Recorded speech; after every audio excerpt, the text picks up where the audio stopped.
Dr. Jacqueline Sidman is the author of Instant Inner Peace. Her work was recently published in an international peer-reviewed journal. Dr. Sidman explains how her unique hypnotherapy approach to relieve multiple conditions such as depression, anxiety, addiction, stress, fears, and phobia has made a remarkable difference in the lives of her patients. Since the mind governs the body, I talk about anything that has to do with emotional memory, because emotions are in the mind. They're reactions. They're defense mechanisms that cause all kinds of problems. And the number of problems are just, there's no limit to them. We can talk about anxiety, depression, relationship issues, blocks to success, whether it be fear of failure, fear of success, whether it be blocks to communication, fear of rejection, blocks to speaking publicly, compulsions, addictions. There's a wide range of problems that we can address because every one of those have some kind of an emotional component. And that emotion has to do with whatever is buried underneath the defense mechanisms that have been set up in early childhood. People don't realize that childhood is so very important.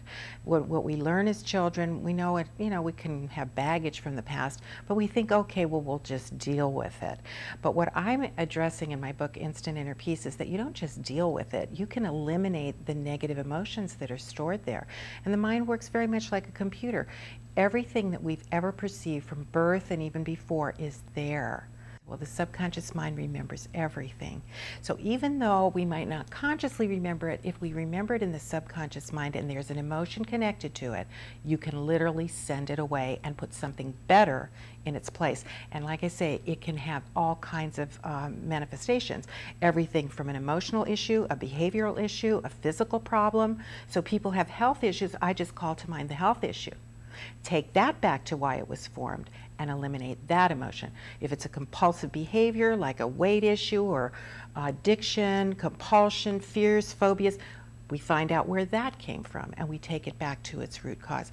It's not a complicated problem, it's just that I think until now people haven't really realized that the subconscious mind holds all of those memories and that you have to kind of go to where it started in order to let it go. If you talk out here, let's say there's a conscious world, here's the subconscious world. Consciously, we can talk all day long.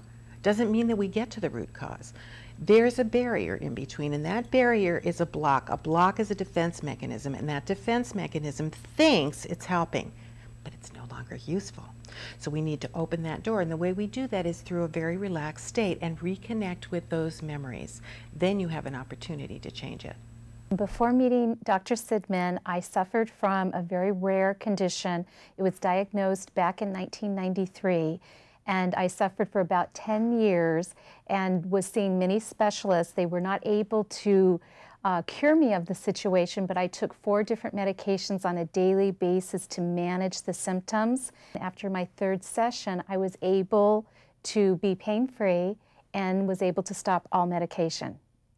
Well, people ask me all the time, how long does it take for the results to happen? When you're working directly with the subconscious mind, it's a shortcut.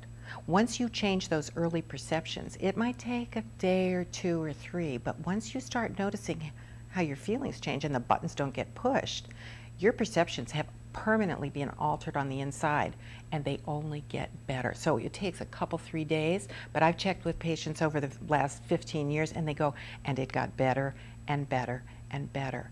So it's very real. Once you change those early perceptions, give it a couple of days, let it begin to kick in.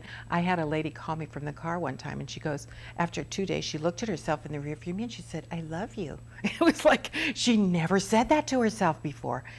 It finally clicked. She was pretty, she was happy, and she'd never been able to see that before.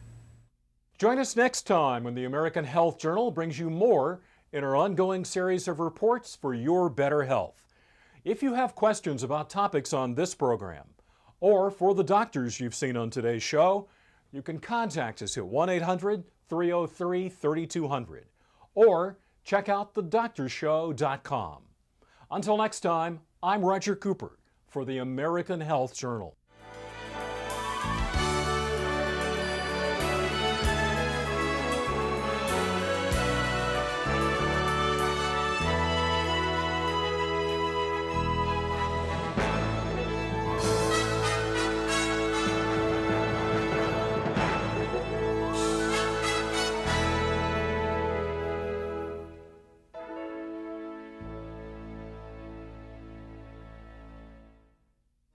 If you would like to order a tape or a DVD of today's American Health Journal, please call us at 1-800-303-3200.